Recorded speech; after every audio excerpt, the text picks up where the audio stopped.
آئیے آگے بڑھتے ہیں. سورہ نمبر 112 سورہ اخلاص کے فضائل. سورہ نمبر 112 سورہ اخلاص ہے، اور میں سمجھتا ہوں اسے کتنے فضائل ہے اسی کوئی انتہا نہیں، اس لیے کہ اس سورت کا نام بتاتا ہے اخلاص. اخلاص کا معنی ہوتا ہے پیور، خالص، بغیر ملاوٹ کا.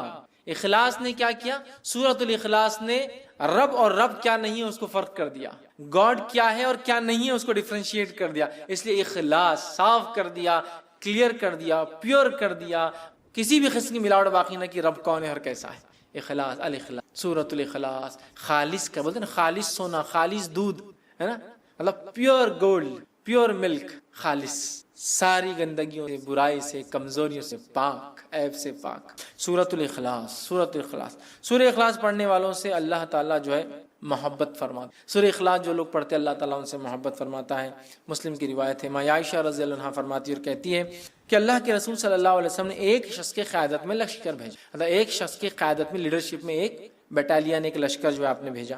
وہ صاحب جب نماز پڑھاتے تو اپنی قرأت میں سورہ اخلاص پر ختم کرتے، مطلب جب بھی نماز پڑھاتے جو ختم کرتے نماز تو اینڈنگ سورہ اخلاص، مطلب اگر ایک سورہ پڑھا تو دوسرا سورہ اخلاص آخر میں ہوتا ہی تھا، اینڈنگ سورہ اخلاص.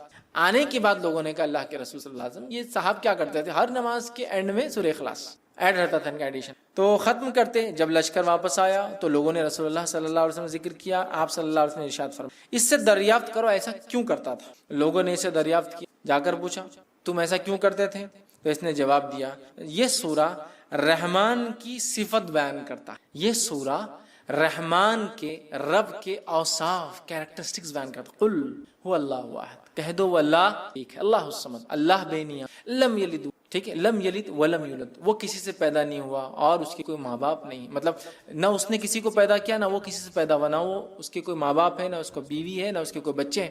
ولم یکن لہ کفوا احد، اور اس جیسا دوسرا کوئی نہیں. رب رحمان کی صفت یہ صورت بیان کرتی ہے.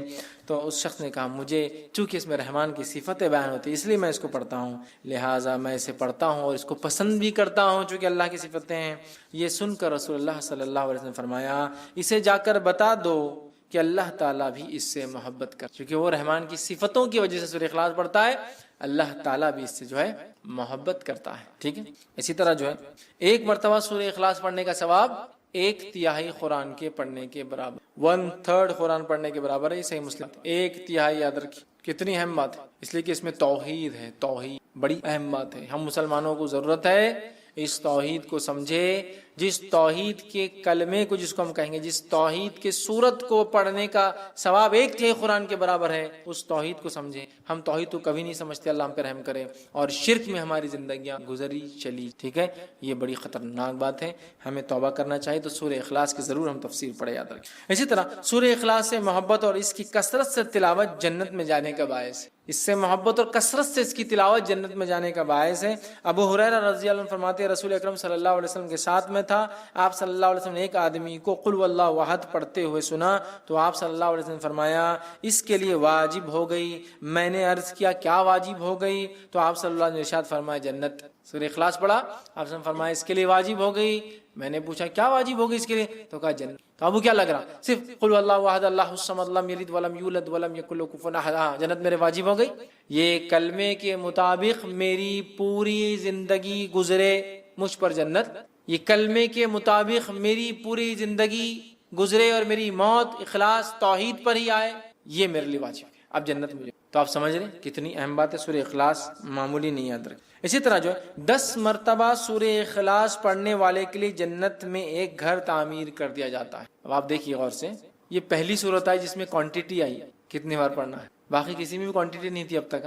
تو آپ جس کو بولیں گے آپ تعداد مت طے کیجیے اب صورتوں کتنا پڑھنا ہے، بس پڑھتے جائیے.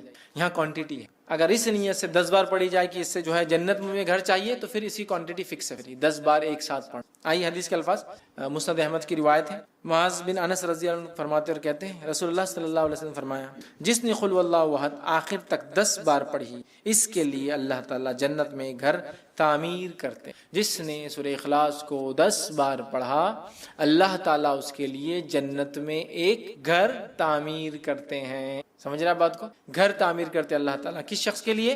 جو سورہ اخلاص کو 10 بار پڑھتا ہے، یاد رکھیں. تو آپ دیکھیے کتنی بڑی فضیلت ہے کہ 10 ٹائمز کا ریسیٹیشن جنت میں ایک گھر. مذاق نہیں، ٹھیک ہے. اسی طرح شیطان کے وسوسوں سے بچنے کے لیے سورہ اخلاص پڑھ کر بائیں جانب، ٹھیک، بائیں مطلب لیفٹ ہینڈ جو ہے 3 مرتبہ تھوکنا چاہیے. یہ وسوسے جو کنٹینیو آتے ہیں نا، اس کا بھی علاج ہے. ٹھیک، حدیث کے الفاظ سنیے، جو ہے ابو داؤد کی روایت ہے، جو ہے ابو سلمہ بن عبد الرحمن رضی اللہ عنہ کہتے ہیں کہ رسول اللہ صلی اللہ علیہ وسلم نے فرماتے ہوئے سنا ہے کہ ایک وقت آئیں گا لوگ ایک دوسرے سے بہت زیادہ سوال کریں گے، بہت زیادہ سوال کریں گے، حتیٰ کہ ایک کہنے والا کہیں گا اچھا مخلوق کو اللہ نے پیدا فرمایا. ایک آدمی آگے کیا سوال کریں گا؟ اچھا مخلوق کو اللہ نے پیدا کیا، تو وہ اللہ کو کس نے پیدا کیا؟ وہ شک ڈال لیں گے. مخلوق کو اللہ نے پیدا کیا تو اللہ کس نے پیدا کیا؟ جب لوگ ایسی باتیں کریں گے تو کہنا، جب لوگ ایسی باتیں کریں گے تمہارے سامنے تو تم کیا کہنا؟ اللہ احد، اللہ الصمد، لم یلد ولم یولد ولم یکن لہ کفوا. خطرناک وسوسہ ہے نا، اللہ کو کس نے پیدا کیا. ٹھیک ہے، یہ پڑھ لینا. اللہ ایک ہے، اللہ بے نیاز ہے، اس نے کسی کو نہیں پیدا کیا، اس سے کوئی پیدا نہیں ہوا، اور اس کا ہمسر اس کے برابر کوئی نہیں ہے. پھر 3 مرتبہ بائیں طرف لیفٹ ہینڈ کی طرف تھوک کر شیطان سے اللہ تعالیٰ کی پناہ طلب کرنا. ادھر تھوکنا ہے لیفٹ ہینڈ، اعوذ باللہ من الشیطان الرجیم. یہ پڑھ کر 3 بار تھوک کر شیطان سے اللہ تعالیٰ میں پناہ لینا، اعوذ باللہ من الشیطان الرجیم. نماز میں وسوسے آئے تو اس کا طریقہ الگ ہے. نماز میں وسوسے ہے، اعوذ باللہ من الشیطان الرجیم، ادھر تھوکنا ہے لیفٹ ہینڈ. اور اللہ تعالیٰ کی ذات میں وسوسہ ڈال رہا ہے غیر نماز میں تو اللہ احد، اللہ الصمد، لم یلد ولم یولد ولم یکن لہ کفوا احد، ادھر تھوکنا ہے لیفٹ ہینڈ، تو یہ نکل جاتا ہے. اب ایک چیز چونکہ میں نے بول دیا ہوں تو اب اس کو کچھ نہ کچھ لاجیکل آپ کو کچھ آنسر دیتا ہوں بات سمجھنے کی. اللہ کو کس نے پیدا کیا؟ لوگ سوال کرتے ہیں. بہت سارے ایتھیسٹ وغیرہ ایسے لوگ ہم سے بھی کر سکتے دعوتی فیلڈ، ٹھیک، یا وہ لوگ جو اللہ کو نہیں مانتے ہیں، گاڈ کو نہیں مانتے ہیں، کریٹر کو نہیں مانتے. میں ایک ایگزامپل دے کے بات سمجھاتا ہوں. اگر کوئی بول رہا ہے کہ بی کو کس نے پیدا کیا تو ہم کہہ رہے سی. تو سی کو کس نے پیدا کیا تو ہم کہہ رہے ڈی. تو ڈی کو کس نے پیدا کیا ہم کہہ رہے ای. کوئی نہ کوئی تو فرسٹ ہوگا جس کو کسی نے نہیں پیدا کیا ہوگا. ورڈ نیچرل ہے. آپ کتنا بھی لمبا جائیے، جانے کے بعد ایک سرٹن پوائنٹ پہ آ کے آپ کو یہ بات تو ماننا پڑے گی کوئی ایک تھا جو بغیر بنائے بنا ہے. دیکھیں اللہ کو کس نے پیدا کیا، اس کو کسی نے پیدا کیا تو اس کو کس نے پیدا کیا، پھر اس کو تو بات تو وہی چاہ کے پھر جو فرسٹ ہے پھر وہی ہوگا، اس کو کس نے پیدا کیا. کوشچن تو اینڈ لیس ہے. تو ہم کہہ رہے ہیں جو نہیں پیدا ہوا اللہ ہے، اور جس سے سب کچھ پیدا ہوا وہ اس کی مخلوق ہے. ختم. کوئی بتا بی کو کس نے پیدا کیا تو آپ بول رہے نہیں سی تو ہوں گا نا کوئی، تو میں بول رہا سی کو کس نے پیدا کیا تو آپ ڈی ہوں گا. اچھا ڈی کو کس نے کیا تو ای ہوں گا. تو اینڈ لیس چلتی جا رہی بات. تو کوئی نہ کوئی ایک ہے ذات جس سے ابتدا ہونا چاہیے پورے کائنات کی. لیکن اس بات پہ زیادہ غور و فکر نہیں کرنا چاہیے. میں نے صرف لاجیکل آپ کو ریزننگ کے لیے بات کہا، فکر کرنا نہیں چاہیے. اور ایسے کبھی خیالات آئے تو اللہ میں پناہ مانگنا چاہیے شیطان مردود سے، اعوذ باللہ من الشیطان. اور طریقہ بھی اب ہم کو پتہ چلے. یا ایمان کی کمزوری کی جو دعا ہے وہ بھی آپ پڑھ سکتے کسی بھی چیز میں. رضیت باللہ ربا وبالاسلام دینا وبمحمد نبیا. یہ خاص طور سے ایسے سوال کوئی لائے تو آپ نے فرمایا اللہ احد، اللہ الصمد، لم یلد ولم یولد ولم اعوذ باللہ من. یہ اس کا طریقہ ہے. ختم.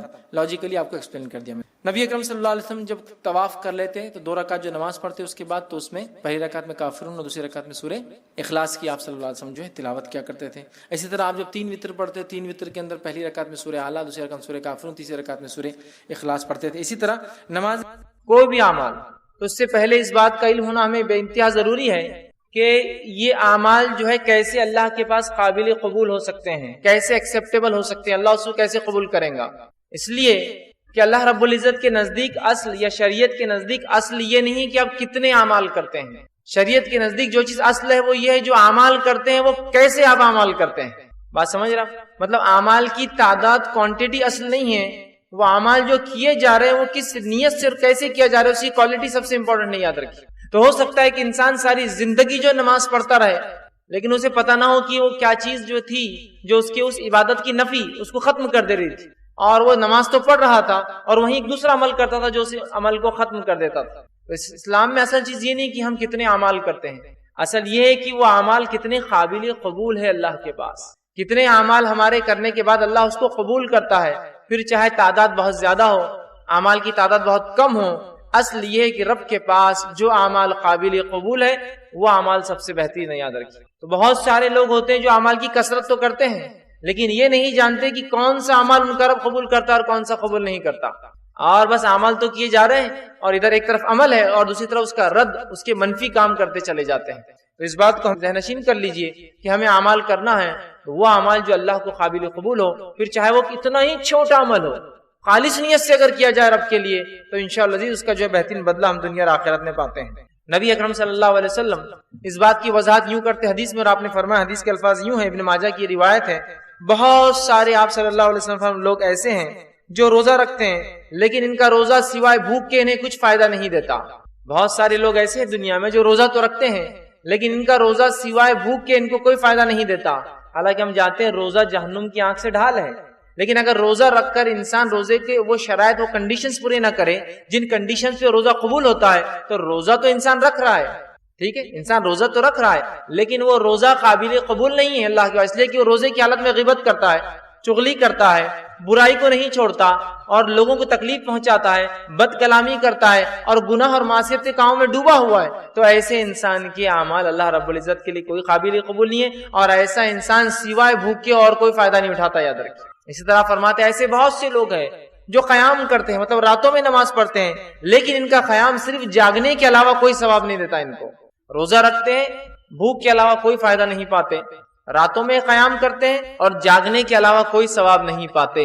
تو اس سے پتہ چلا اعمال کی کوانٹٹی اصل نہیں ہے، اعمال کی قبولیت اصل ہے کہ چاہے کم ہو یا زیادہ ہو، اللہ کے پاس وہ عمل ہمارے قابل قبول ہو. اس بات کو ہم یاد رکھیں. اب آئیے، کسی بھی عمل کو قابل قبول بنانے کے لیے کچھ کنڈیشنز ہیں اور شریعت میں وہ 2 شرائط ہیں، 2 کنڈیشن اپلائیڈ ہیں.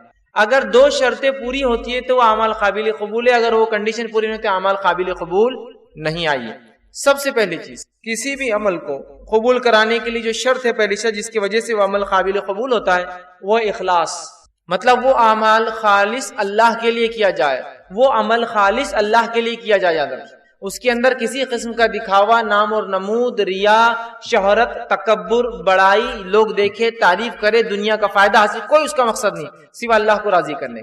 تو کسی بھی عمل کو قابل قبول بنانے کے لیے پہلے شرط، یا کسی بھی عمل کے اللہ کے پاس قابل قبول ہونے کی پہلی شرط اخلاص ہے، اور دوسری شرط وہ عمل اللہ کی کتاب اور اس کے رسول صلی اللہ علیہ وسلم کے طریقے کے مطابق ہو. یہ 2 کنڈیشنز ہیں. پہلی کنڈیشن عمل خالص اللہ کے لیے ہو، نیت میں کوئی فساد نہ ہو، اور دوسری شرط اللہ کی کتاب اور اس کے رسول صلی اللہ علیہ وسلم کے طریقے کے مطابق ہو.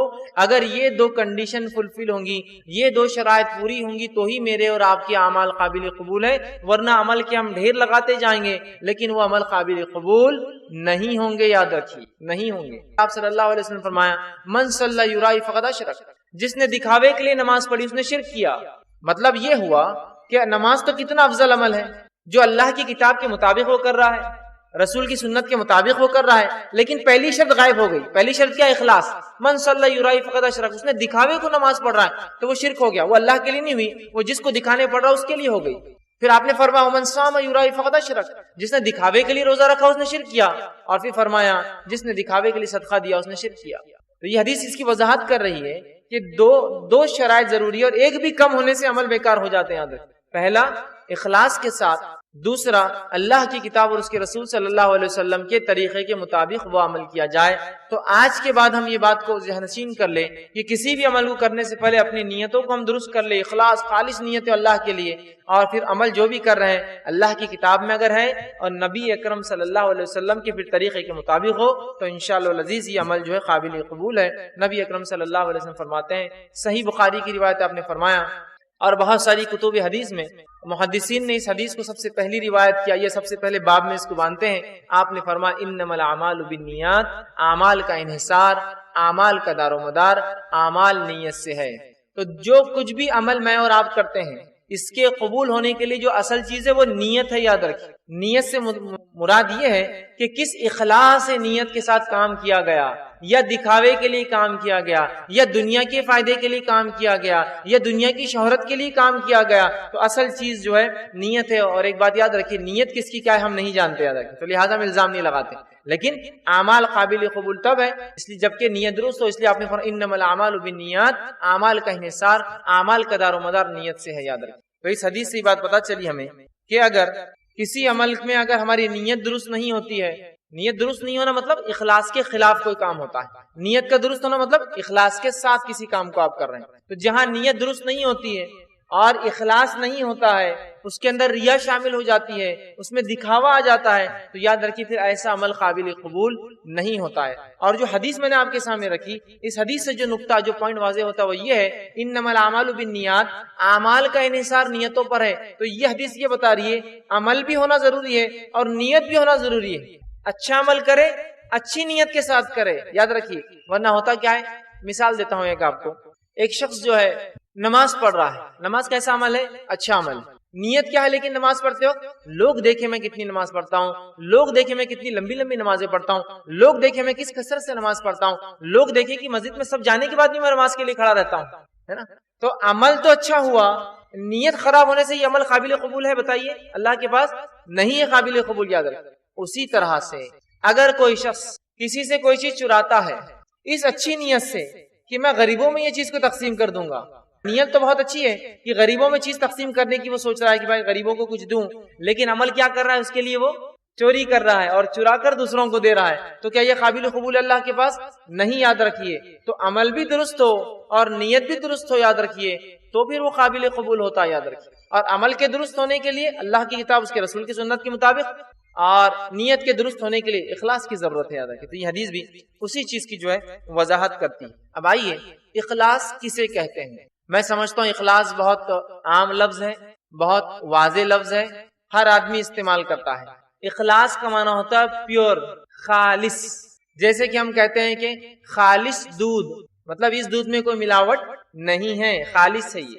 اسی طرح ہم کہتے ہیں کبھی جو ہے خالص سونا، مطلب اس سونے میں کوئی ملاوٹ، کچرا، گھان، برائی نہیں ہے، یہ ایک دم بہترین قسم کا سونا ہے، ٹھیک۔ اسی طرح ہم کہتے ہیں کہ کسی چیز کو خالص جو ہے فلاں، ٹھیک ہے، تو یہ ہوتا ہے خالص، مطلب پیور، مطلب وہ چیز جس کے اندر کوئی ملاوٹ نہ ہو اور وہ چیز جو اپنی اصل پر ہو، اصل ہو، جیسا اس کو نکالا گیا ویسے آپ کو ملتے ہیں، پیور، جس کو عام زبان میں بھرا گیا، اس کو کہتے ہیں اخلاص عربی زبان۔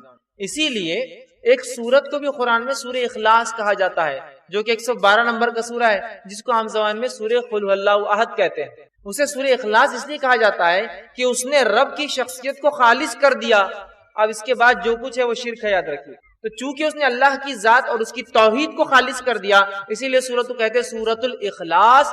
شرک کو اس نے اپنے سے الگ کر کے خالص رب کا تصور، خالص رب کون ہے، اللہ کیسا ہے، اس کا تصور ہمارے اور آپ کے سامنے رکھا، اسی لیے اسے سورہ اخلاص کہا جاتا ہے، ٹھیک ہے۔ تو خالص مطلب پیور ہونا، اور یہ بات بالکل واضح ہے۔ اب آئیے، اخلاص کا الٹ کیا ہوتا ہے، اخلاص کا اپوزٹ کیا ہوتا ہے، تاکہ اگر ہم خالص نیت سے کوئی کام کر رہے ہیں تو اس کے اپوزٹ کیا ہوتا ہے وہ بھی جان لیں۔ جیسا کہ ایک انسان اگر توحید پر ہے تو اس کا الٹ شرک کیا ہے جان لیں، کوئی انسان سنت کی اتباع کرتا ہے تو بدعت کیا ہے جان لیں، تاکہ اسے پتا ہو کہ میں سنت کے مطابق کام کر رہا ہوں۔ اسی طرح اگر کوئی شخص جاننا چاہتا ہے کہ اخلاص کیا ہے تو بغیر ریا کو سمجھے، اس کے اپوزٹ کو سمجھے، وہ اخلاص نہیں سمجھ سکتا۔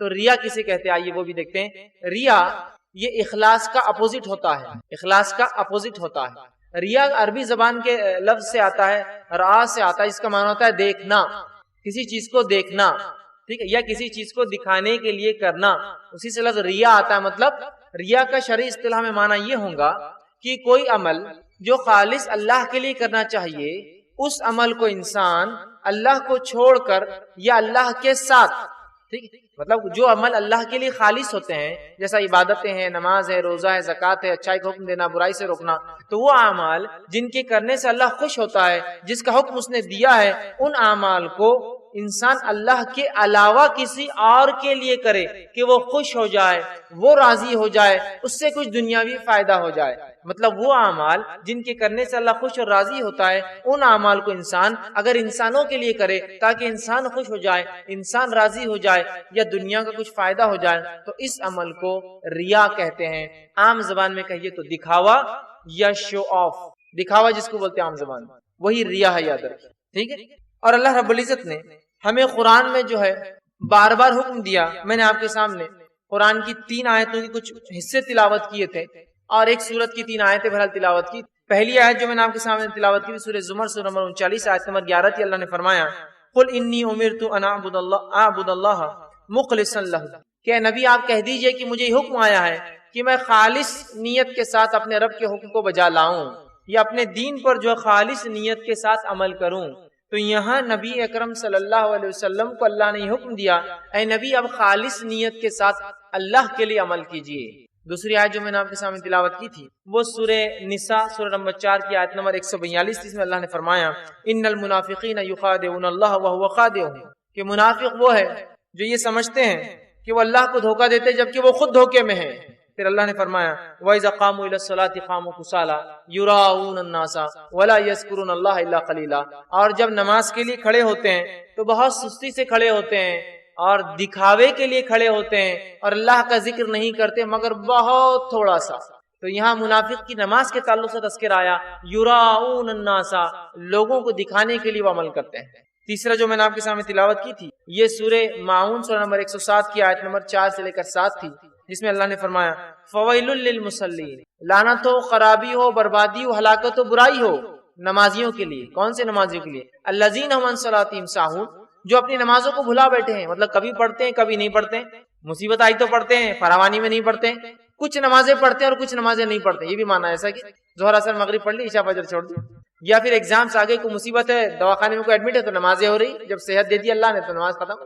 تو کہا ایسے نمازیوں پر لعنت ہے جو بھلا بیٹھے ہیں، الذین ہم یراؤون، اور اگر پڑھتے بھی ہے تو کیوں پڑھتے ہیں؟ تاکہ لوگوں کو بتائے کہ ہم نمازی ہیں، وَيَمْنَعُونَ الْمَاعُونَ، اور چھوٹی موٹی برتنے کی چیز ایک دوسرے کو نہیں دیتے۔ تو یہاں بھی ایسے نمازیوں پر لعنت کی گئی ہے جو نمازی دکھاوے کے لیے نماز ادا کرتے ہیں، اور منافقین کی نماز کو یا دکھاوے کی نماز کو منافق کی نماز کہا گیا ہے، کیوں تو منافق دکھاوے کے لیے نماز پڑھتا ہے، اللہ کے لیے نماز نہیں پڑھتا ہے۔ اور نبی اکرم صلی اللہ علیہ وسلم کو اور اس سے پہلے کی امتوں کو بھی یہی حکم آیا تھا کہ وہ کسی بھی عمل کو خالص اللہ کے لیے کرے، اور قابل قبول ہونے کے لیے 2 شرائط یاد رکھیے، اخلاص کے ساتھ، مطلب ریا نہ ہو، علیہ وسلم کے مطابق انسان جو ہے عمل کرے، تبھی وہ عمل جو ہے قابل قبول ہے۔ اور قرآن میں اور حدیث میں جو اللہ رب العزت نے اپنی کتاب میں اور رسول اکرم صلی اللہ علیہ وسلم نے حدیث میں ریا کی بڑی مذمت کی، اخلاص کا بار بار حکم دیا، ریا کی مذمت کی، مطلب کسی بھی عمل کو خالص نیت سے کرنے کا حکم دیا، اور ریا دکھاوے سے بچنے کا ہمیں جو ہے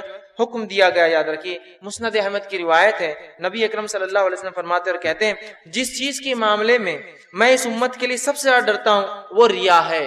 جس چیز کے معاملے میں میں امت کے معاملے میں سب سے زیادہ ڈرتا ہوں وہ چیز کیا ہے؟ وہ ریا ہے، کہ انسان جو ہے دکھاوے کے لیے کوئی کام کرے۔ جس چیز کے بارے میں سب سے زیادہ میں ڈرتا ہوں، آپ کیا فرما رہے کہ وہ کام ہے جو انسان دکھاوے کے لیے کرتا ہے، بتانے کے لیے کرتا ہے کسی۔ اسی طرح نبی اکرم صلی اللہ علیہ وسلم فرماتے ہیں، سنن ابو داؤد کی روایت ہے، حدیث کے الفاظ اس طرح سے، آپ صلی اللہ علیہ وسلم فرمایا اور کہا، ابو سعید خدری رضی اللہ عنہ حدیث کے راوی وہ کہتے ہیں کہ ہم ایک مرتبہ صحابہ کے ساتھ بیٹھے تھے اور دجال کا تذکرہ کر رہے تھے۔ ہم ایک مرتبہ صحابہ کے ساتھ بیٹھے تھے اور دجال کا تذکرہ کر رہے تھے، ٹھیک؟ تو نبی اکرم صلی اللہ علیہ وسلم کو وہاں سے گزر ہوا۔ جب آپ صلی اللہ علیہ وسلم کو وہاں سے گزر ہوا تو آپ صلی اللہ علیہ وسلم نے پوچھا کہ تم کس چیز کا تذکرہ کر رہے تھے، کیا بات چیت کر رہے تھے تم لوگ آپس میں؟ تو نبی اکرم صلی اللہ علیہ وسلم کو صحابہ نے فرمایا اور کہا کہ ہم لوگ دجال کا تذکرہ کر رہے تھے۔ تو آپ صلی اللہ علیہ وسلم نے فرمایا اور کہا ان صحابہ سے کہ میں جس چیز کے بارے میں تم لوگوں سے دجال سے بھی زیادہ خوف کھاتا ہوں، اور میں سمجھتا ہوں آپ بھی جانتے اور میں بھی جانتا ہوں، آپ صلی اللہ علیہ وسلم کی حدیث ہے کہ جتنے نبی آئے آدم علیہ السلام سے لے کر آخری نبی تک، ہر نبی نے اپنی قوم کو دجال سے ڈرایا۔ تو آپ فرماتے ہیں کہ جس خطرے کے بارے میں تم لوگوں سے دجال سے بھی زیادہ ڈرتا ہوں، مطلب دجال کا فتنہ تو ایک الگ چیز ہے، اس سے بھی زیادہ جس چیز کے بارے میں تم سے ڈرتا ہوں، تو فرمایا وہ شرک خفی ہے، وہ شرک خفی ہے، چھپا ہوا شرک ہے۔ تو سوال ہوا اللہ کے رسول صلی اللہ علیہ وسلم یہ چھپا ہوا شرک کیا ہوتا ہے؟ ہڈن شرک، چھپا ہوا شرک کیا ہوتا ہے؟ تو آپ صلی اللہ علیہ وسلم نے فرمایا اور کہا ایک شخص نماز کے لیے کھڑا ہوتا ہے اور وہ اپنی نماز کو اس لیے جو ہے لمبی کرتا ہے اور اچھا پڑھتا ہے تاکہ لوگ اسے دیکھے، یہی شرک خفی ہے۔ ایک شخص نماز کے لیے کھڑا ہوتا ہے اور نماز کو اس لیے اچھا پڑھتا ہے، بہت اچھے سے ارکان ادا کر رہا ہے، بڑے اچھے سے رکوع کر رہا ہے، اطمینان سے پڑھ رہا ہے تاکہ لوگ دیکھے کہ وہ آدمی اتنے اطمینان سے نماز پڑھتا ہے، تو کہا یہی شرک خفی ہے، چھپا ہوا شرک ہے۔ اور یقیناً ریا ایک ایسا شرک ہے، اتنا خفیہ ہے، یہ کب انسان میں داخل ہو جاتا ہے پتہ نہیں چلتا ہے۔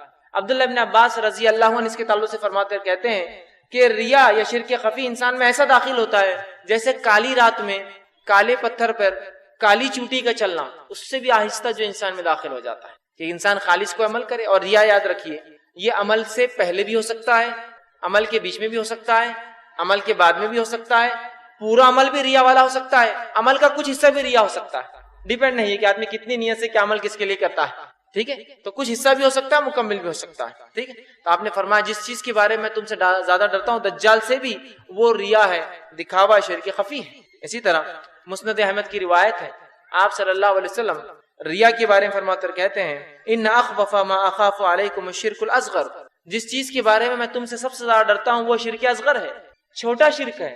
تو پوچھا کہ اللہ کے رسول صلی اللہ علیہ وسلم قالوا وما الشرک الاصغر یا رسول اللہ، اللہ کے رسول یہ شرک اصغر چھوٹا شرک کیا ہے؟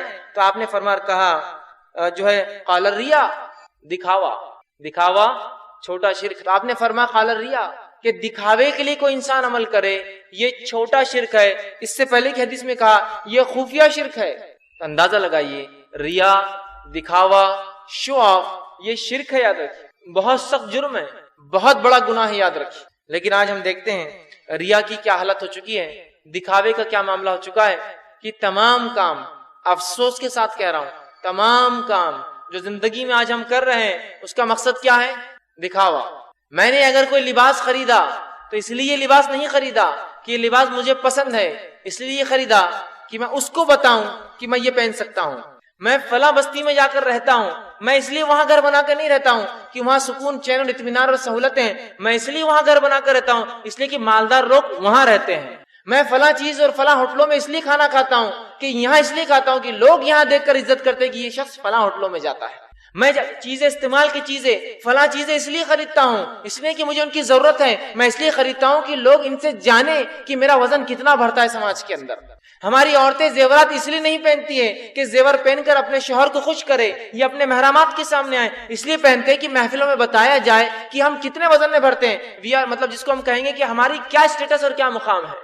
میں اس لیے گاڑی نہیں خریدتا ہوں کہ اس گاڑی کے اندر مجھے سہولت ملیں گی، اس گاڑی کے ذریعے میں جو ہے اپنے کام کروں گا، تجارت کی جگہ پہ جاؤں گا، سفر کروں گا، لوگوں سے ملاقات کروں گا۔ میں اس لیے وہ گاڑی خریدتا ہوں کہ لوگوں کو مجھے بتانا ہے کہ میں یہ گاڑی خریدنے کی طاقت رکھتا ہوں۔ تو آج ہمارے اعمال کیا ہو چکی اندازہ لگائیے۔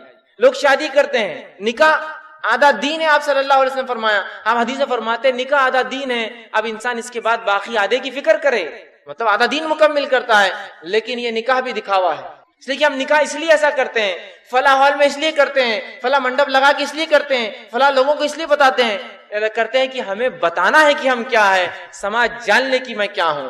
تو آج زندگی کا کوئی شعبہ ہم نے نہیں چھوڑا جہاں صرف دکھاوے کے لیے ہم عمل کرتے ہیں۔ افسوس کی بات ہے، دیکھیے اگر اللہ نے آپ کو دیا ہے خوب استعمال کیجیے، دنیا کی نعمت اللہ نے دے رکھی تو بغیر اسراف کلو، اللہ نے قرآن فرمایا کلو واشربو، کھاؤ اور پیو، ولا تسرفوا، لیکن اسراف مت کرو، زیادتی نہیں، ظلم مت کرو اپنے آپ پہ چیزوں کو ضائع کر کے، لیکن اللہ نے دیا تو کھاؤ پیو، اچھے سے رہو، وہ مسئلہ نہیں ہے۔ مسئلہ یہ ہے کہ میں اچھے گھر میں اس لیے رہتا ہوں کہ لوگوں کو بتاؤں، اچھی گاڑیاں استعمال کرتا ہوں لوگوں کو بتاؤں، اچھے کپڑے اس لیے پہنتا ہوں لوگوں کو بتاؤں، اچھی گھڑیاں، اچھے موبائل، سارا آج مقصد جو ہے دکھاوا بن چکا ہے نا، بن چکا ہے، نہیں بن چکا ہے، دکھاوا بن چکا ہے۔ آج میں کوئی چیز کو استعمال کرتا ہوں، ہے نا، انسان نے کوئی کپڑا لے لیا تو کپڑوں میں مختلف قسم کے لوگوز آتے ہیں، میں چاہتا ہوں کہ سارا سماج دیکھے کہ میرے کفس پہ کون سے لوگو رہتے ہیں تاکہ پتا چلے کتنا ورتھ میں، وزن کتنا بڑھ، او یہ لوگو ہے۔ میں کسی چیز کو استعمال کرتا ہوں تو اس کو خاص طور سے لوگوں کے سامنے رکھتا ہوں، اچھا آپ نے یہ بھی لے لیا کیا؟ یہ تو بہت لیتے رہتا ہوں، مہینے دو مہینے چینج کرنا میرا کام ہی ہے۔ خاتون ہے زیورات پہن لی، زیور پہن لی تو اس کو بہت زیادہ گرمی شروع ہو جاتی، بہت گرمی ہو رہی ہے آج، برقع دل میں جیسی برقع اٹھا، اچھا آپ نے لے لیا، میرے شوہر تو ہر مہینے 10-20 تولے کی چیزیں لاتے رہتے ہیں تو کوئی بات ہی نہیں ہمارے لیے، ہے نا، وہاں بھی دکھاوا۔ دیکھیے ہر جگہ آپ دیکھ رہے ہیں ریا، کوئی زندگی کا شعبہ ہم ریا سے نہیں چھوڑ رہے آج، دکھاوا دکھاوا دکھاوا دکھاوا، شان، نام و نمود، لوگ تعریف کرے۔ جب کسی عمل کے اندر ریا داخل ہو جاتا ہے، اخلاص نکل جاتا ہے، وہ عمل اللہ کے پاس قابل قبول نہیں ہوتا، یاد رکھیے۔ اور اگر کسی مباح جائز کام کے پیچھے نیت بدل لی جائے تو وہ جائز کام بھی باعث اجر و ثواب بن جاتا ہے، معلوم ہے؟ جیسے کہ مثال کے طور پر انسان نماز پڑھ رہا ہے، دکھاوے کے لیے پڑھ رہا ہے، اتنا افضل عمل برباد ہو جاتا ہے۔ وہیں اگر کوئی مثال کے طور پر انسان نے کپڑے خریدے، کپڑے خریدنے کا مقصد ہے کہ جو ہے میں اپنے تن کو ڈھانکوں، اپنے سطر کو چھپاؤں، اپنے جسم کے عیب کو چھپاؤں، اللہ نے لباس کا حکم دیا، نبی اکرم صلی اللہ علیہ وسلم نے لباس کا حکم دیا، میں لوگوں کو خوبصورت نظر آؤں، ہے نا، اور میرے جسم کی حفاظت ہو، ہے نا، اور میں صاف ستھرے کپڑے اسی لیے پہنتا ہوں، تو پھر یہ لباس کا خریدنا بھی باعث اجر و ثواب ہے، چونکہ نیت اچھی ہے۔ اور وہاں نماز تو فرض ہے لیکن نیت برا ہونے سے برباد ہو گیا۔ تو کسی بھی چیز کے پیچھے اچھی نیت اگر لگ جائے مباح کام کو تو وہ بھی باعث اجر و ثواب بن جاتی ہے. اور کسی اچھے سے اچھے عمل کے پیچھے ریا لگ گیا, دکھاوا گیا, تو بڑے سے بڑا عمل برباد. نکاح کر رہا 10 دن مکمل کرتا ہے, ریا کے لیے کرتا ہے. اٹھنا بیٹھنا, سونا جاگنا, کھانا پینا, تمام چیزیں آج ہم نے صرف دکھاوا دکھاوا دکھاوا دکھاوا دکھاوا. بھائی آپ نے ایسا گھر کیوں بنایا؟ آپ کو تو ایسا گھر پسند نہیں. لوگ بول رہے تھے ایسا گھر درست نہیں ہوتا تو میں لوگوں کے لیے بنا لیا. مطلب لوگوں کو بتانے کے لیے آپ نے ایسا گھر بنایا جو آپ کی نفس کو پسند نہیں ہے نا. حتیٰ کہ آج تو حالت یہ ہے دکھاوے کی, جو چیز دکھانے کی نہیں وہ بھی لوگ دکھاتے ہیں. کہ ایک انسان جو ہے فلاں لڑکی کو دیکھنے گیا, اسے گھر والے لڑکی پسند کرنے گئے, تو لڑکی تو پسند آ گئی لیکن تھوڑا اس میں فلاں مسئلہ ہے. لوگ کیا کہیں گے ایسی بہو لے کے آئے, لوگ کیا کہیں گے بیٹے کو, کیا ایسی جو عورت کے ساتھ گھوم رہا تھا, نہیں پھر ہم نہیں کر سکتے. نہیں آپ کی بچی بہت اچھی ہے, دیندار ہے, سب ہے, لیکن وہ ایک اس میں کمزوری ہے, لوگ کیا کہیں گے. مطلب بیوی بھی لا رہا ہے, بہو بھی لا رہی ہے, تو دکھانے کے لیے, سبحان اللہ, دکھانے کے لیے. سماج کیا بولیں گا وہ سوچ کر آپ اس کو ریجیکٹ کر رہے ہیں. کیا عجیب معاملہ ہے, مطلب سمجھ نہیں آ رہا ریا میں کس حد تک ہم بڑھ گئے ہیں. کہ حالت یہ کہ ایک انسان حج کو جا رہا ہے, حج بہت افضل عمل ہے شریعت میں. حج ان اعمال میں سے ایک عمل ہے, حج ان اعمال میں سے ایک عمل ہے جس کو اگر انسان کر لے خالص نیت سے تو پچھلے سارے گناہ معاف ہو جاتے ہیں. ایک حج, دوسرا ہجرت, تیسرا اسلام قبول کرنا. 3 اعمال ایسے ہیں جن کے کرنے سے انسان کے پچھلے پورے گناہ معاف ہو جاتے ہیں. حج کرنے سے جو خالص نیت سے کیا گیا ہو, دوسرا ہجرت کرنے سے اللہ کی راہ میں ایک شہر کو چھوڑ کر کے وہاں عمل نہیں کرنے, دوسرے شہر جانے سے, اور تیسرا اسلام قبول کرنے سے. تو یہ وہ عمل ہے کہ سارے گناہ معاف کر دیتا ہے. لیکن آج حج کو بھی جا رہے ہیں تو کیا ریا اور نام و نمود ہے. کہ ایک مرتبہ میں نے ایک محفل دیکھی, راستے پہ لوگ جمع تھے اور وہاں ڈھول بج رہا تھا, اور اس ڈھول کے بیچ ایک خاتون ہار پہن کر چل رہی تھی. مجھے لگا یار الیکشن تو ختم ہو گئے, پھر بھی پتہ نہیں ہو سکتا ری الیکشن ہوا ہوگا وارڈ کا, تو جیت کے آگے خاتون بیچاری جا رہی ہے, ڈھول بج رہا ہے اور لوگ ساتھ چل رہے ہیں. میں نے, اب کسی نے کہا کہ دیکھا کہ آپ نے اس کو, میں نے کہا آواز آ رہی تو نظر تو جائیں گی بھائی کیا ہو رہا ہے, بلکہ دیکھ لیا. تو کہا یہ خاتون حج کو جا رہی ہے, یہ حج کو جا رہے تو ڈھول بجا کے وہ ہار پہنے لوگ لالا کے گھر سے نکل رہے ہیں, گلی میں ہار پہنا رہے ہیں کہ بھائی حج کو جا رہے باجی, اور وہ ڈھول بجا کے آگے چل رہے تاکہ اعلان کر رہے کہ ہم حج کو جا رہے ہیں. آج وہ حج بھی ہمارا دکھاوے کا مرکز بن گیا ہے. ہوا نہیں ہوا بھائی, ہمارے ابا کو ہم کو حج کو بھیجنا یہ سال, بھائی آپ کی استطاعت تو نہیں نا حج کو بھیجنے کی ابا کو, نہیں ادھار لے کے بھیجوں گا میں, کیوں, چاچا نے حج کر لیے, ماموں نے حج کر لیے, تایا نے حج کر لیے, سب لوگ سودو کر رہے نام پر, تو ہم بھی ابا کو حج کو بھیج دے رہے. لوگوں کے لیے حج کرایا جا رہا ہے, اللہ کے لیے حج نہیں ہو رہا ہے نا. کیا ملیں گا اس کا اجر ہمیں؟ میں حج کو اس لیے جا رہا ہوں اس لیے کہ بھائی کے رخے پہ لکھا ہوا تھا الحاج, سالوں کے رخے پہ لکھا تھا جب دعوت نامہ تھا الحاج, اور ہمارے ابا کے رخے پہ اب تک الحاج نہیں آ رہا. کتنی شرم کی بات ہے, چلو ابا حج کو جاؤ اور میں بھی حج کو جا رہا, نہیں ضروری ہے بیٹا, الحاج لکھا ہوا نہیں آ رہا ہے نا. کیسا عجیب ہو گیا ریا کا معاملہ, کیسا عجیب ہو گیا, اندازہ لگائیے. الحاج, تو الحاج اور حاجی یہ بھی ایک عجیب مسئلہ ہے. کسی نے مجھے ایک بار کہا آپ حاجی صاحب ہے یا الحاج صاحب ہے, میں نے کہا میں حاجی صاحب بھی نہیں اور الحاج صاحب بھی نہیں. تو میں نے کہا لیکن یہ فرق کیا ہوتا ہے, آپ نے کہا ذرا بتائے. تو بولے حاجی وہ ہوتا ہے جس نے 1 حج کیا, الحاج وہ ہوتا ہے جس نے 2 حج کیا. میں نے کہا ماشاءاللہ, اور 3 کر لے تو الحاج حاجی, کیونکہ 2 اور 1 3 ہو جائیں گا نا پھر, اور 2 4 کر لے تو الحاج الحاج. کیا آپ کیا کریں گے اس کو؟ اور میں بولا اگر اس نے زکات دیتا ہوں گا تو, اور نماز تو پڑھتا ہی ہوں گا نا, صدقہ اور خیرات بھی کرتا ہوں گا, تو کہا یہ سب بھی کرتا ہے. تو میں نے بولا پھر تو ایسا ہم کو کرنا پڑے گا, توحیدی, نمازی, زکاتی, صدقاتی, حاجی, اور جو اچھائی کا حکم جو ہے سب لگانا پڑے گا نا پورا اس کے نام کے آگے, کیونکہ اب سب کر رہا ہے وہ. ہر چیز, ہمارے حج بھی ریا کا مرکز بن چکی ہے, ہماری نماز ریا کا مرکز بن چکی ہے نہیں ہے. آج تمام کام ہم دکھاوے کے لیے کر رہے ہیں. ہمیں بہت سنجیدگی سے سوچنا ہے کہ ہمارے اعمال صرف خالص اللہ کے لیے ہو جاتا ہے, خالص اللہ کے لیے. اس میں کوئی ریا, کوئی نام, کوئی نمود, کوئی دکھاوا کسی کے لیے وہ نہ ہو سکے تو اپنے اعمال کو خاموشی سے کیجیے, مت بتائیے دنیا کو. آج لوگ نیکی کے لیے جاتے ہیں اور لوگوں سے دعوتیں کھاتے ہیں, اور نیکی کر کے آتے ہیں لوگوں کو دعوتیں کھلاتے ہیں. اتنے کھائے تو اتنے دینا بھی پڑیں گا نا. کیا حالت بنا لی ہم نے اپنی بہرحال.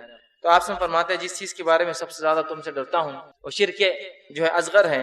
پوچھا گیا وہ کیا ہے, تو کہا دکھاوے کے لیے کوئی کام انسان کرے. اب اخلاص جو ہے یہ ایک بہت اہم چیز ہے, یاد رکھیں. اور ریا بہت خطرناک عمل ہے, یہ بات یاد رکھ لیجیے کہ کوئی بھی کام اخلاص کے ساتھ کریں گے. اور ریا, اور شیطان یہی چاہتا ہے کہ ہر مومن کے اچھے کام کے اندر کہیں نہ کہیں دکھاوے کا مادہ آ جائے, اور اتنے بڑے بڑے اعمال جو ہے اس کے ایک جھٹکے میں ذرا سی غلطی کی وجہ سے پورے برباد ہو جائے. شیطان ہمارا کھلا دشمن ہے اور قیامت تک یہ دشمن رہنے والا, یاد رکھیے ہمارا. تو شیطان ہمارا دشمن ہے اور شیطان قیامت تک ہمارا دشمن ہے, یاد رکھیے. اور جب انسان کوئی عمل کرتا ہے تو شیطان کو پسند نہیں آتا کہ انسان اچھے عمل کر کے رب کو راضی کر لے, وہ فوراً اس میں ریا کا مادہ ڈال دیتا ہے. تو انسان کبھی کبھار عمل کی شروعات تو خالص کرتا ہے، لیکن بیچ میں پھر شیطان آ کر اس کی نیت بدل دیتا ہے کہ لوگ دیکھ رہے ہیں، لوگ تعریف کر رہے ہیں، لوگ چرچا کر رہے ہیں، وہ پسند کرتا ہے پھر کیا بول رہے لوگ میرے بارے میں، کیا چرچا ہو رہی میری چیزوں کے بارے میں، کیا بولتے ہیں لوگ میرے رہن سہن کے بارے میں، کیا بولتے ہیں لوگ میری بات چیت کے بارے میں، کیا بولتے ہیں لوگ میری نمازوں اور عبادتوں کے بارے میں، اور میرے حج اور عمروں کے بارے میں، میرے صدقات اور زکوٰۃ کے بارے میں، اور تمام چیزیں پھر خالص اللہ کے طرف اس کا جو رخ ہونا چھوڑ کر وہ انسانوں کی خوشنودی کے ساتھ اللہ کی رضا پھر اس میں شامل ہو جاتی ہے۔ اور اللہ تعالیٰ ایسے کوئی عمل کو قبول نہیں کرتا جس میں ذرہ برابر بھی کسی کو شریک کر دیا جائے، یاد رکھیے۔ تو شیطان نہیں چاہتا، یاد رکھیے، کہ ہمارے عمل قابل قبول ہو۔ تو ریا کو حتی الامکان کوشش کیجیے اپنی نفس سے نکالیے، اپنی نفس سے نکالیے، اور اپنی حیثیت کو پہچانیے،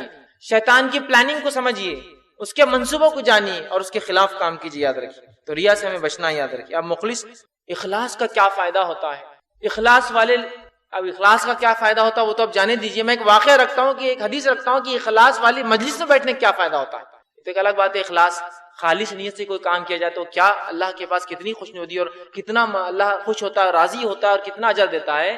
خالی ایسی مجلس جو اخلاص کی بنیاد پہ ہوتی ہے، اللہ کیا اجر دیتا ہے۔ سنیے، آپ صلی اللہ علیہ وسلم فرماتے ہیں، صحیح مسلم کی روایت ہے، اللہ کے رسول صلی اللہ علیہ وسلم نے فرمایا، ابو ہریرہ رضی اللہ عنہ کے راوی کہتے ہیں کہ اللہ کے رسول صلی اللہ علیہ وسلم فرمایا، جب کسی مجلس میں لوگ جمع ہوتے ہیں اور اللہ کا ذکر کرتے ہیں تو فرشتے کچھ تعینات ہوتے ہیں جو گھومتے رہتے اور ڈھونڈتے کون کہاں اللہ کا ذکر ہو رہا ہے۔ جب ایسی مجلسوں کو پاتے ہیں تو گھیر دیتے ہیں، اور پھر فرشتوں پر فرشتے گھیرتے چلے جاتے ہیں، اور یہ اپنے پروں کو پھیلا دیتے ہیں، حتیٰ کہ ان کی تہ بتہ آسمان تک پہنچ جاتی ہے، سب گھیر لیتے ہو، ان کے پروں سے وہ آسمان تک ڈھانک لیتے ہیں، اور اس کے بعد جو ہے وہ ان کے اعمال کو لکھتے ہیں، سنتے ہیں، اور جب اللہ کے پاس جاتے ہیں تو اللہ ان سے سوال کرتا ہے، حالانکہ اللہ کو معلوم ہوتا ہے کہ کیا ہے، لیکن پھر بھی وہ سوال کرتا ہے، پوچھتا ہے کیا ہوا میرے بندے، کیا کر رہے تھے؟ تو کہتے ہیں اللہ ہم ایک جگہ جا رہے تھے اور تیرے کچھ مخلص بندے بیٹھے تھے، تیرا ذکر کر رہے تھے، تمہید کر رہے تھے، تکبیر پڑھ رہے تھے، تحلیل کر رہے تھے، تیری تعریفیں بیان کر رہے تھے۔ تو اللہ کہتا اچھا کیا مانگا انہوں نے آخر میں، کیا دعا کی؟ تو کہا اللہ انہوں نے دعا کی آخر میں کہ جو ہے اللہ ہماری مغفرت کر اور ہمیں جہنم سے نجات دے۔ تو اللہ کہتا ہے کہ فرشتوں اس کا گواہ رہنا، وہ جو دعا کر رہے تھے میں نے اس دعا کو قبول کر لیا، اور سارے لوگ جو مجلس میں تھے ساروں کی میں نے مغفرت کر دی، اور سب کو جہنم سے میں نے نجات دے دی۔ تو فرشتے کہتے اللہ اس میں کچھ لوگ ایسے تھے جو بس ایسا راستے سے جا رہے تھے، اور وہ کسی نے بولا تو آ کے مجلس سے بس بیٹھ گئے۔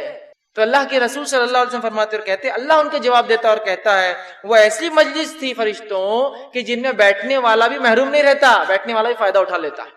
تو صرف مخلص لوگوں کے مجلس میں بیٹھنے والے کی مغفرت ہو جا رہی ہے، تو اخلاص کے کیا فائدے ہوں گے اندازہ لگائیں۔ صرف بیٹھا ہے آ کر مجلس میں، فرشتوں کو پتا ہے کہ اس کی نیت یہ تھی کہ بس جا رہا تھا، کسی نے کہا بس چلیے تو بیٹھ گیا، تو یہ اس کی فضیلت ہے کہ اللہ جو کہہ رہا ہے کہ میں نے سب کو معاف کر دیا اس مجلس کے لوگوں کو۔ فرشتے کہتے ہیں اللہ اس میں تو ایسے بھی لوگ تھے جو نیت سے نہیں آتے، بس جاتے جاتے آ گئے۔ اللہ کہتا ہے اور جواب دیتا ہے کہ اس مجلس میں بیٹھنے والا بھی مایوس نہیں ہو سکتا، کیونکہ یہ مخلص لوگوں کی مجلس ہے۔ اخلاص کے کیا فائدے ہوں گے، صرف مخلص لوگوں کی مجلس کی یہ فائدے ہیں، ٹھیک ہے۔ اسی طرح جو ہے اخلاص کے فائدوں کے تعلق سے ایک متفقہ علیہ روایت ہے، آپ صلی اللہ علیہ وسلم فرماتے ہیں کسی عمل کو بغیر ریا کے انسان جب کرتا ہے، مخلص کرتا ہے، اس کے فائدے یہ ہوتے ہیں۔ آپ فرماتے ہیں کہ 3 لوگ تھے جو بارش سے بچنے کے لیے ایک گفا میں داخل ہو گئے، اچانک اوپر سے ایک پتھر گرا اور گفا کا منہ بند ہو گیا۔ تینوں نے ایک دوسرے سے کہا اب کوئی ایسا عمل یاد کرو جو خالص اللہ کے لیے دنیا میں کی مطلب ہم نے کر کے آئے تھے، انشاءاللہ العزیز اللہ تعالیٰ اس خالص عمل کے وسیلے سے ہمیں اس مصیبت سے نجات دیں گا۔ اور تینوں پھر اپنا اپنا ایک خالص عمل یاد کرتے ہیں۔ پہلا شخص کہتا ہے اللہ میں نے خالص نیت سے اپنے والدین کے لیے بکریوں کا دودھ نکالا، لیکن اس دن وہ سو گئے تھے، حدیث لمبی ہے لیکن میں مختصر بیان کر رہا ہوں، لیکن میں رکا رہا اور ان کے جاگنے تک انتظار کیا حتیٰ کہ صبح ہو گئی، لیکن میں نے اخلاص نیت سے یہ کام صرف اس لیے کیا کہ میرے والدین مجھ سے راضی ہو جائے، تو مجھ سے راضی ہو جائے، میرے والدین مجھ سے خوش ہو جائے۔ والدین کی اطاعت اللہ کے حکم کے مطابق وہ کر رہا تھا کہ میرے والدین خوش ہوں گے تو رب بھی خوش ہوں گا، اور لہٰذا یہ میں نے میرے بچے رو رہے تھے ان کو بھی دودھ نہیں دیا صرف تیرے لیے اللہ، لہٰذا یہ عمل تیرے لیے خالص کیا تھا، اگر یہ عمل تیرے پاس قابل قبول ہے اس مصیبت کو ہٹا دے۔ پتھر تھوڑا ہٹ گیا لیکن اتنا ہٹا صرف جھانک سکتے تھے، نکل نہیں سکتے۔ دوسرے نے کہا اللہ میں جو ہے میری بری نیت تھی اپنی ایک بہن پر، رشتے کی بہن، اس کی چچیری یا منہ میں تیری یا اس طرح کی کوئی رشتے کی بہن تھی، اور میں چاہتا تھا کہ اس سے میں بد فعلی کروں، زنا کروں، لیکن وہ مجھے اس سے جو ہے ہمیشہ رکتی تھی، اور ایک دن میں نے جو ہے جب وہ مجبور ہو گئی اور اس کو پیسوں کی ضرورت تھی، میرے پاس آئی اور کہا مجھے کچھ روپیوں کی ضرورت ہے دے دو، تو میں نے سوچا یہ اچھا موقع، میں نے کہا کہ اب میں روپیے تو تجھے تبھی دوں گا جب تو یہ عمل کر لے. وہ اتنی مجبور تھی, اس کی مجبوری نے اسے مجبور کر دیا کہ وہ راضی ہو جائے. وہ راضی ہو گئی اور میں نے اسے پیسے دیے. اس کے بعد جب وہ میرے پاس آئی اور میں اس کے قریب گیا تو اس خاتون نے کہا, چونکہ وہ تقوی والی تھی, کہا اے اللہ کے بندے, اللہ سے ڈر اور یہ کام نہ کر. اس وقت مجھ پہ خوف طاری ہو گیا اللہ تیرا کہ واقعی میں یہ عورت دیکھو اتنی مجبور ہے, لیکن اس کے بعد بھی تقوی اس کے پاس دیکھو کتنا ہے, اور کوئی دیکھنے والا نہ تھا. لیکن بس تیرے رضا کے لیے میں نے اس عورت سے دور ہٹ گیا, اپنی اس بہن سے, اور میں نے وہ پیسے تک معاف کر دیے اس پر. یہ عمل میں نے خالص تیرے لیے کیا تھا, اگر تجھے قبول ہے تو اس مصیبت کو دور کر. پتھر اور ہٹ گیا, لیکن ابھی اتنا نہ ہٹا کہ نکل سکے. تیسرے شخص نے پھر جو ہے اللہ کے واسطے وہ وسیلہ دیا اور کہا, اللہ ایک مزدور میرے پاس مزدوری کرنے آیا تھا, اس کی اجرت میں نے جو میرے پاس رہ گئی اور وہ چلا گیا بغیر لیے کے, اور میں نے اس اجرت کو انویسٹ کر دیا اور اس سے میں نے خوب کمایا, اتنا کمایا کہ 2 پہاڑوں کے بیچ میں تمام چیزیں جو تھی, جانور میرے بھرے تھے. وہ ایک دن آیا اور کہا, اے بندے میری اجرت, میرا جو کمایا ہوا پیسہ تھا واپس دے. میں نے کہا تیری اجرت سے میں نے اتنا کچھ کما لیا. اس نے کہا اے شخص مذاق مت کر, تھوڑی بہت اجرت تھی. میں نے کہا کہ تیرے پیسے کو میں نے اس میں لگا دیا تجارت میں, اللہ نے برکت دے دی, اور اللہ اس شخص نے ہر چیز لے گیا پہاڑ کے بیچ میں جو کچھ تھا, اور میں نے تیری رضا کے لیے سب کچھ اسے دے دیا, اور یہ کام میں نے تیرے لیے کیا تھا. اگر تجھے قبول ہے مصیبت ہم سے دور کر. اور پتھر ہٹ گیا اور وہ تینوں نکل گئے. دیکھ رہے آپ, خالص نیت سے کیے گئے اعمال دنیا میں وسیلہ بنتے ہیں ہمارے لیے, تاکہ اللہ سے مصیبت اور وقت ان کو وسیلہ بنائے.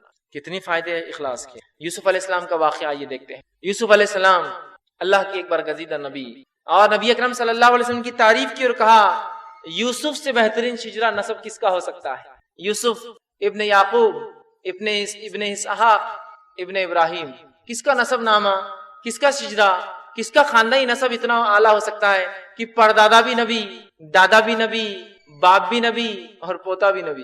یوسف ابن یعقوب ابن اسحاق ابن ابراہیم, کیا نسب اندازہ لگائی.